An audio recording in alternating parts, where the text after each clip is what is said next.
I'm so sorry it's taken me so long to do this, but welcome to News Unboringed, one of the very few shows that take the boring out of the news, but one of all news shows that keeps the depression in there, because the world sucks.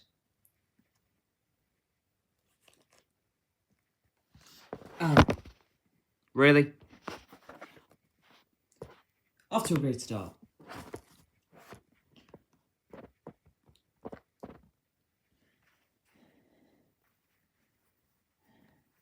Hope none of you took any screenshots.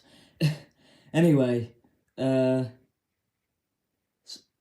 first off, we need to talk about the catastrophic events that have been happening in the Middle East.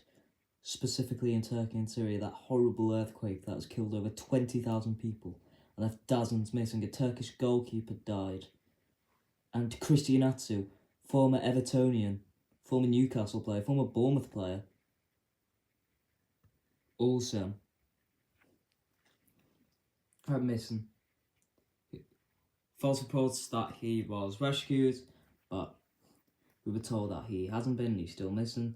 Then we were told he was rescued by the president of the club he's at now, Hatayspor, but now the agent doesn't know where he is. So we are absolutely praying that he's alright, and we're praying that more and more people will come out alive of these Turkish earthquakes.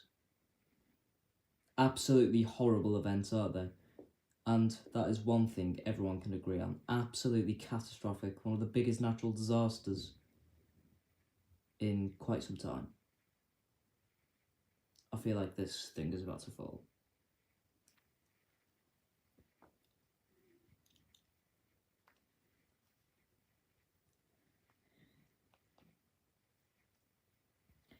In other news, Manchester City have been charged with breaches of 500 FFP rules. We've seen this film before when they were banned from Europe for 2 years, but they've got quality lawyers.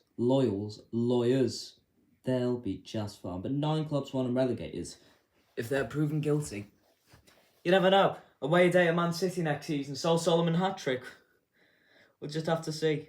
Haaland won't even have to go to Aston to play against us if it stays like that. And of course, Nicola Bully, who we haven't really talked about. It's been missing for over 2 weeks, but now there's certainty that she's not in the river. But yeah, the more it goes on, the less optimistic I am that she's fine. But I haven't been optimistic for weeks. Chances are she's probably dead, but I am praying for an utter miracle that she's fine. It must be a horrible time for her family and her friends, and anyone who knows her, anyone in the area really, I suppose. But yeah, let's hope she somehow found well. And another day, another rapper shot dead. South Africa's AKA was killed with his friend outside a restaurant in the coastal city of Durban. He was reportedly killed while he was on his way to a nightclub for a performance. AKA was looking like a new up-and-coming star in Africa. He had a song with Burna Boys, and he was able to release 1, 2, 3, 4, 5, 6 albums in his career. One was a collab with Costa Titch's most recent album from 2021. He has had songs with KO, Don Design, Muesli, Gemini Major, Younger Chief, Grandmaster Ready D, Burna Boy, of course, as I previously mentioned.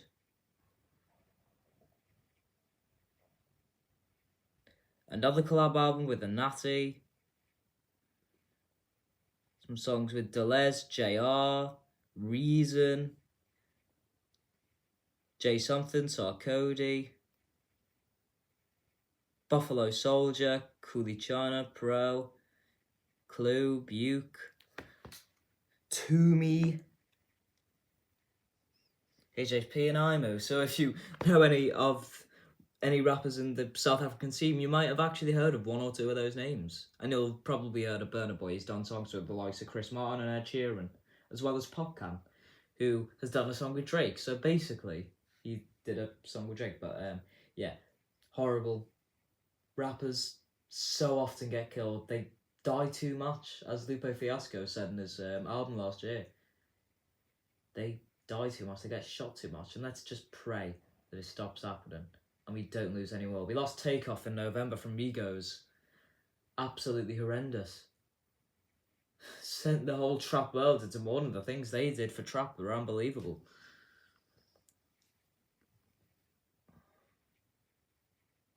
And Culture is a fantastic album. But yeah, as I said, it just seems like every day another rapper gets killed.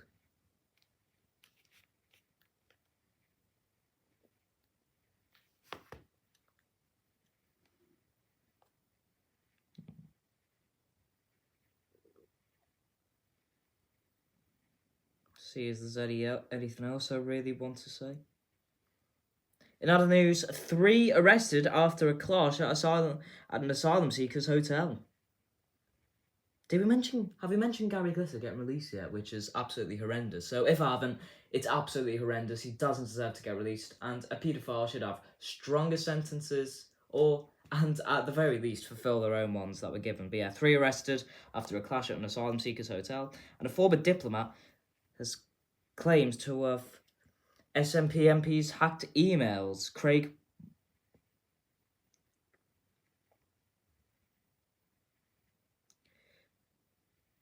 Murray has now vowed to publish material which he deems to be non-personal and in the public interest. He was jailed for 8 months in May 2021 over blogs he wrote about the trial of Alex Salmond.